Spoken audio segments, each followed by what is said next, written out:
আমি এবং আমার সহযোদ্ধারা এই জাতীয় সংসদের প্রাঙ্গণে আমরা এসেছিলাম। ছাত্র জনতাকে সাথে নিয়ে ফ্যাসিস্ট মুক্ত করেছিলাম এই মহান জাতীয় সংসদকে। আমরা একই সাথে গণতান্ত্রিক সংস্কারগুলো সাধন করতে চাই। 70% মানুষ গণভোটে তাদের রায় জানিয়ে দিয়েছে মাননীয় স্পিকার। গণতন্ত্রে জনতার রায় সার্বভৌম, তার উপর কোনো আইন বা বিধান চলতে পারে না। মাননীয় স্পিকার, আমরা বিচার চাই।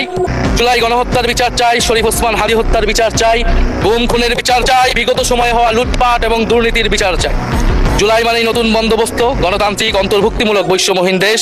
জুলাই মানে আধিপত্যবাদ মুক্ত, ফ্যাসিস্ট মুক্ত দেশ। জুলাই মানে মানবিক মর্যাদা ও দায় ও দরদের বাংলাদেশ। কোনো ফ্যাসিস্ট তার দোষর যাতে আজকের এই মহান সংসদে বক্তব্য দিয়ে সংসদকে কলুষিত করতে না পারে।